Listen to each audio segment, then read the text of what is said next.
talk to Gavin Ashton. He's a former Anglican bishop, former Church of England priest, and a former chaplain to the Queen. A very good morning to you, Gavin. Hello, Julia. Good morning. Thank you for joining us. Should religious leaders be given their tuppence worth on political issues, particularly very controversial, political issues that are really do divide the nation? So, Julia, this is a conversation, I think, in two parts. The first part is easy because the answer is going to be no, and I'll try and explain why as succinctly as possible.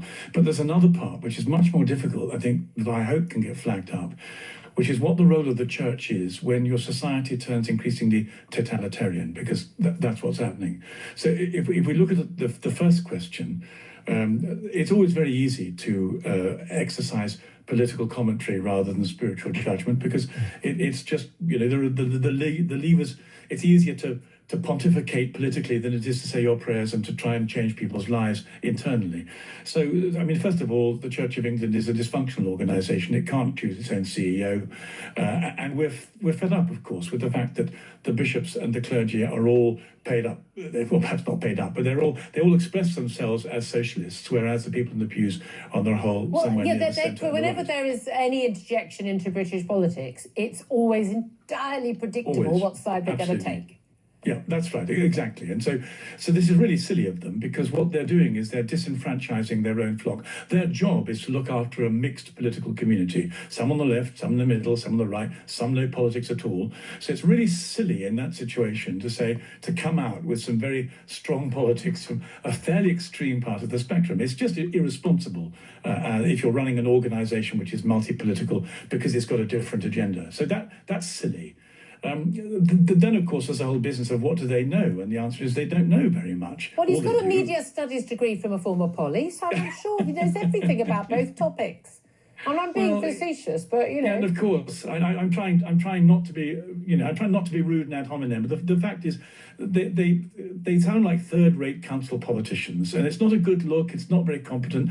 They're not very good at they're not good at their day job, let alone good at their hobby. Well, remember we had, I've lost track of which useless archbishop it was, but was criticising payday lenders and saying how outrageous these payday lenders were. Yes, that was Wellbeing. Yeah, and then we found out that the church was invested in a payday lending company. Yes, of course. The real job of the church is to transform human nature.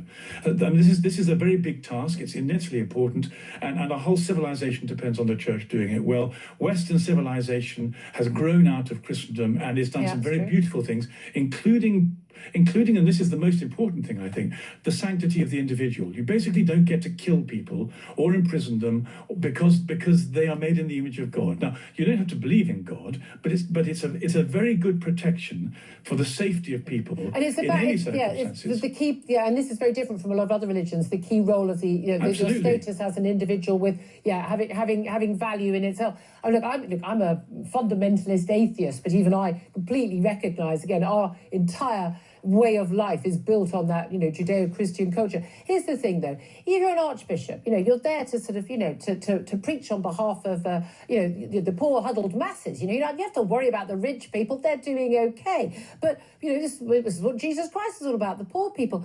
If you think these people are desperate migrants, they've got nothing, and we should be welcoming them in from the rest of the world. If you're worried about, say, the poorest families, and often they are families, often of immigrant heritage.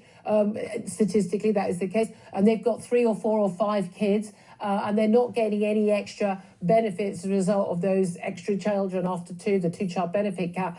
You're concerned about them, and you're worried about them living in poverty. Don't you have a duty to speak out? Well, I'd like.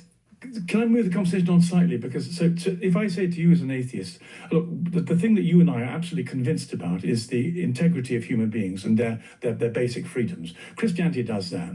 But there are other systems that competing for our allegiance politically that don't do that. And we're facing 2 of them at the moment. And one is from the left. So totalitarian Marxist states don't do it. And the other is from what I'll call the far right, which in this case is Islam. Under Sharia law, you don't get those things either. Effectively, whether you're a Christian or just a Democrat, only Christianity as an ideology provides this. So basically, Democrats and Christians ought to make an allegiance if either the left or the right are going to take away our freedoms. Now, you've just had a very moving story about the growth of the state here taking away our freedoms. So what should the church be doing in this case?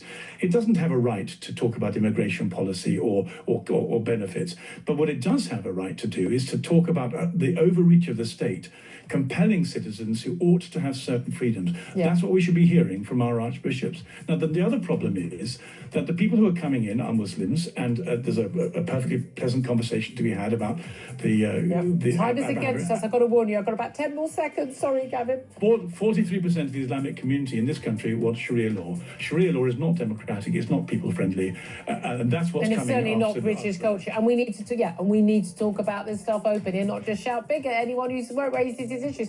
Gavin Ashton, really interesting. Must come on again to talk at greater length. So lots of really interesting points there. I'm going to get Sam Armstrong's thoughts on that, and also what Steve Baker's got to say, former government minister as well. It's all coming up. This is Talk.